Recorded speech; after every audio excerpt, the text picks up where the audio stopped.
Hi, welcome to Module 2.4, Procurement Strategy Approaches. In this module, we're going to build on the decisions that you made in choosing a contract type to think through the type of tendering you're looking for with this project. As always, we'd like to thank Canada Mortgage and Housing Corporation for their support of this course through the project Community-Led Design for Specialized Housing in the North, as well as thanking and acknowledging the partnership that makes this certificate possible between Nishnawbe Aski Nation, Together Design Lab at Toronto Metropolitan University, WASA Distance Education Centre, and the Faculty of Community Services at Toronto Metropolitan University. We are still in the phase of tendering and procurement where we're just making decisions that are going to lead to the tendering package that we're putting out. There's so much work to be done to understand and to help lead towards the correct tender package.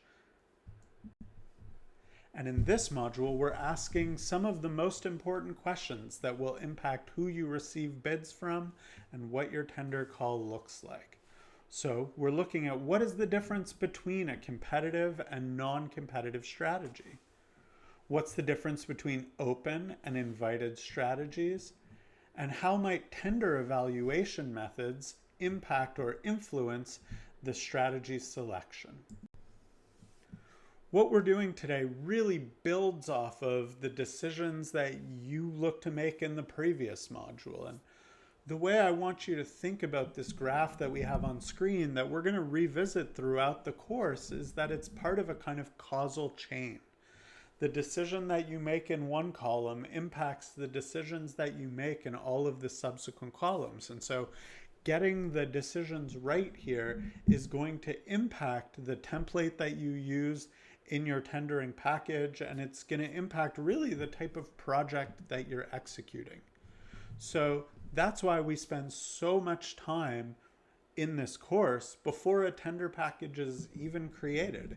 It's to make sure that the package you're generating and the bids that you're soliciting are appropriate for the type of project that you're trying to run.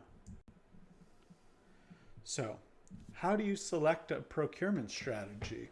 And how do you choose from the different options that I just showed on screen? The call for tender really depends on what's needed, the size or potential costs of a project, and sometimes the requirements of the funder. The other thing to keep in mind when you're making this decision is how you plan on evaluating the bids. And we're going to get into this in more detail in a later module, once we've already received the bid packages, but it's something to be thinking about now. Are you looking for lowest bid where the only thing that you're going to be evaluating is cost? Or are you looking for best value where you understand that within your project, it's not just the cost that matters, but instead a number of other factors? And this is much more common in a design build project. But the real decision that you're making here in selecting a procurement strategy is between open and closed processes, and then between open and invited processes. So within a competitive process where you're going to be evaluating bids one against each other, there are two options, an open or an invited process. An invited process means that you, the project owner, will ask pre-qualified or pre-selected bidders to select proposals.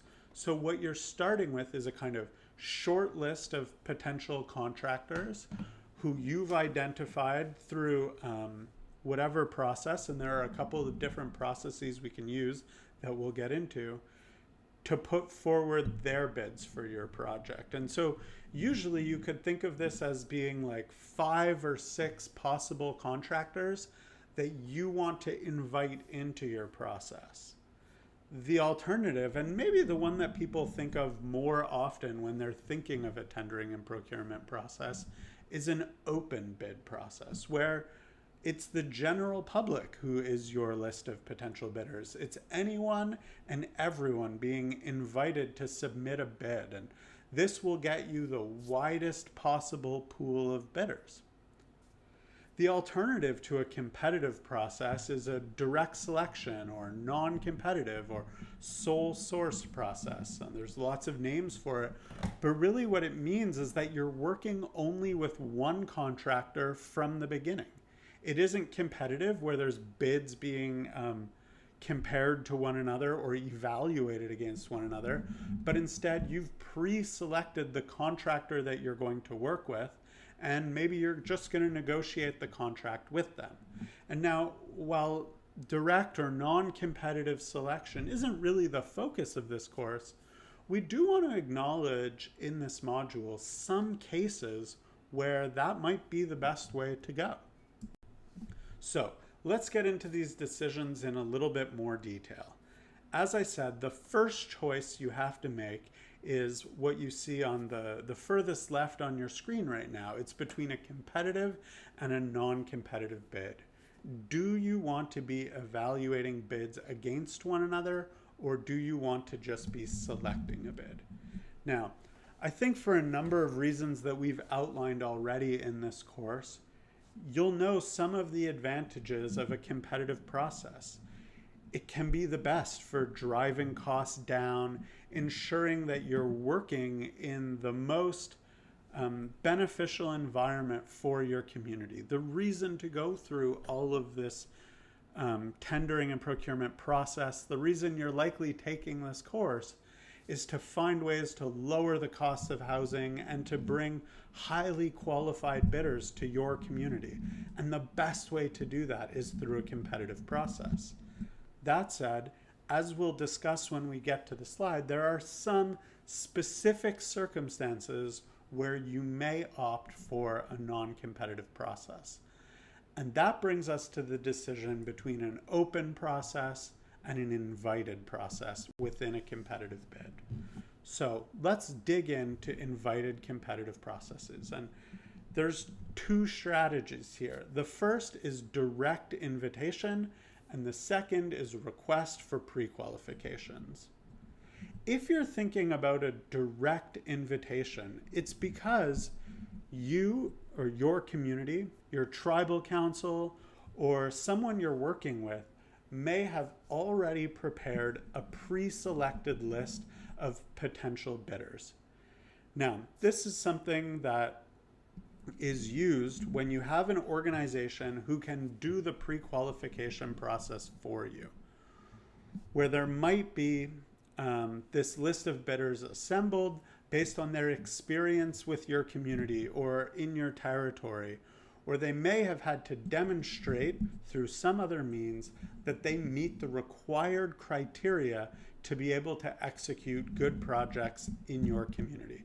So this list of preferred bidders may be something that you have access to either within your organization or through a partner organization. And if you do, it can be a great resource for ensuring you're going to get high quality work while also speeding up the process.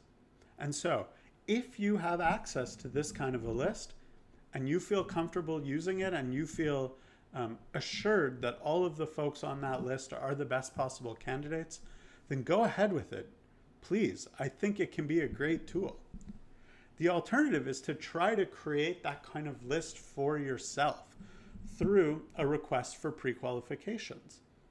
And so what you're doing there is kind of creating something in between an open and invited process, where at the first stage, in the RFPQ stage, you are having an open competitive process to be eligible to bid for the project.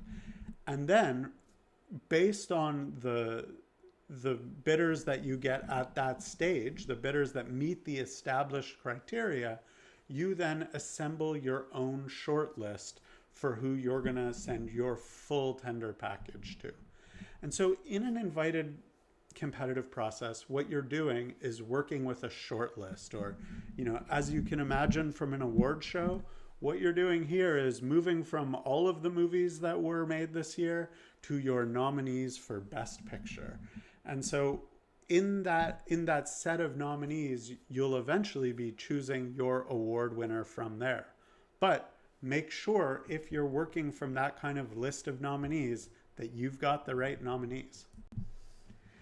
In an open competitive process, anyone can submit a bid, and the way that people find out about your project is through a kind of public advertisement. An open competitive process is what will get you the widest range of bidders and likely the greatest number of bids. And what you try to create using an open competitive process is a kind of range of bids that you wouldn't be able to generate in any other way.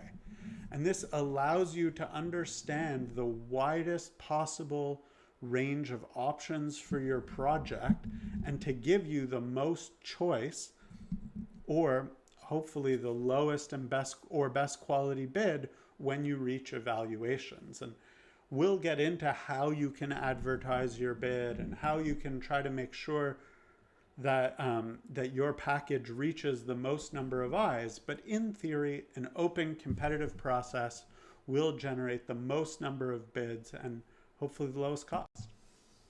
Now, a direct selection, we've talked about it already a couple of times today. It's totally outside of this process. It's non-competitive and there's no evaluation. And instead, what you're doing is working directly with a contractor that you've identified to execute your project. Now, I'll put the caveat right up front that some funders, particularly public funders, won't even allow this. They want to see that competitive process to ensure that they're getting bang for their buck. But you might be able to think of some reasons why this is the quickest way to do it, or maybe the most effective. For example, if you're looking to move forward with a number of emergency roof repairs, let's say there's a storm and 10 roofs in your community need to be redone ASAP, you might just move forward with a company who you know can get there quickly and do that job. There may be other situations where there's kind of mid-range renovations that you have funding for on a few houses, but you've already got a contractor in your community working on a larger project. It might be easier just to amend their scope of work to include those renovations rather than starting a whole new tendering process for that smaller job. So I don't want to discount totally the idea of direct selection. You may, from your experience, know when it's right to use this kind of selection method, but be cautious about using direct selection for larger projects that would really benefit from something more competitive. We hope that from this module, you have more tools in thinking about the kind of tendering process you want to undertake and understand the difference between a competitive and non-competitive process, and within the competitive process between an open and invited process. But if you'd like to learn more, all of the references and resources used to create this module are on screen now. Thanks.